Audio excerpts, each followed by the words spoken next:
Hello everyone. तो ये part 2 हमारा फास्टिंग का, और इसमें हम बात करेंगे इंटरमिटेंट फास्टिंग की।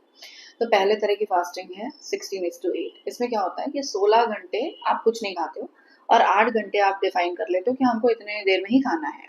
तो जो मैं प्रेफर करती हूँ वो ये है कि आप स्टार्ट करो 10 बजे से खाना। तो 10 से 11, 11 से 12, 12 से 1 से 2, 2 से 3, 3 से 4, 4 से 5, 5 से 6। तो आपने 6 बजे तक खाना खाना है। तो इस बीच में आप क्या करोगे, बेसिक खाना खाओ। लेकिन ये ध्यान रखना है कि जो हमारा 8 आवर की विंडो है उसमें ये नहीं कि छोले भटूरे जितना आप जंक फूड है सब खा लो और 16 घंटे ना खाओ तो उससे आपको वेट लॉस अचीव होएगा। ऐसा नहीं होएगा।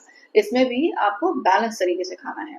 और बाकी के जो आपके 16 घंटे हैं, मान लो आपको शाम को आपने 8 बजे आपका विंडो ओवर हो गया, लेकिन आप काम करते हो और आप जागते हो 12 बजे तक, तो 8 से 12 बजे तक आप क्या खाओगे, क्लियर लिक्विड्स ले सकते हो। तो इसमें जैसे ब्लैक कॉफी है, कोकोनट वाटर है, एकदम क्लियर छना हुआ दाल का सूप, या वेजिटेबल स्टॉक जो पानी में सब्जियां उबाल के उसका पानी हम छान लेते हैं ये, या फिर लेमन टी या ब्लैक टी, या जैसे ब्लू टी फ्लावर की टी है, या हिबिस्कस टी। तो बेसिकली नॉन कैलोरिक फूड इस बीच में आप ले सकते हैं।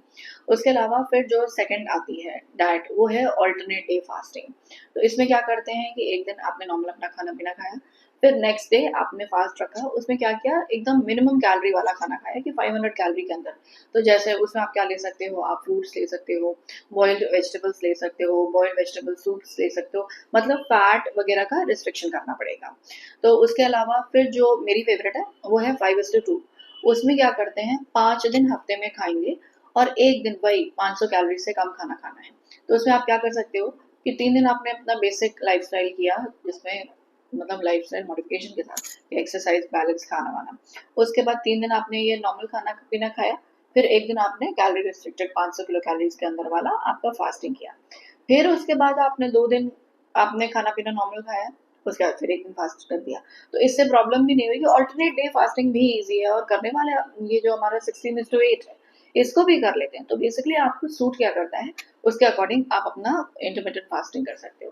लेकिन बस ये चीज़ है कि एक दिन फॉलो करके देखिए, अगर आपको कुछ प्रॉब्लम लगती है तो प्लीज़ पहले जाएँ एक डॉक्टर से कंसल्ट करें कि हम ये कर सकते हैं कि नहीं, फिर करें। और ये मैं हमेशा आप लोग से कहती हूँ कि कोई एक क्वालिफाइड डायटिशियन किसी के कॉन्टैक्ट में रहें कि जब भी आप ये कुछ स्टार्ट करते हो तो डायटिशियन के सुपरविजन में करो। एक बार डाइट चार्ट बनवा लो कि कितना हमको 500 किलो कैलोरी के अंदर क्या-क्या फूड आइटम्स आ जाते हैं और दिन भर हम क्या बैलेंस खाएँ। फिर उसको चाहे आप साल, 2 साल, 3 साल प्रैक्टिस करो, ये आपकी चॉइस है। लेकिन आप कैसे समझोगे कि 500 कैलोरी के अंदर ही आप खा रहे हो? और कैसे आप डिफाइन करोगे जो जब आप जिस दिन फास्टिंग नहीं कर रहे हो, उस दिन जो खा रहे हो वो आप बैलेंस तरीके से खा रहे हो कि आपको डिजायर्ड रिजल्ट, जैसे कि आप चाह रहे हो कि आपकी शुगर ठीक हो जाए, आप चाह रहे हो आपका वेट लॉस हो जाए। तो उसको अचीव करने के लिए जो डाइट चार्ट है वो अपने मन से मत बनाइए। मैं भी यहाँ पर सिर्फ आपको टिप्स देती हूँ, गाइडेंस देती हूँ कि ये किया जा सकता है, लेकिन प्रॉपर एक्सपेक्ट करूंगी कि आप मेरे पास किसी डाइटिशियन के पास जाएं और डाइट चार्ट बनवाएं और अपना इंटरमिटेंट फास्टिंग लें। इसके भी बेनिफिट्स वही हैं जो हमारे फास्टिंग के। तो इस तरह से आपको अपना शेड्यूल बनाना है। Stay tuned for next video, जिसमें हम बात करेंगे एक अलग तरह की फैट डाइट पे। Thank you for watching.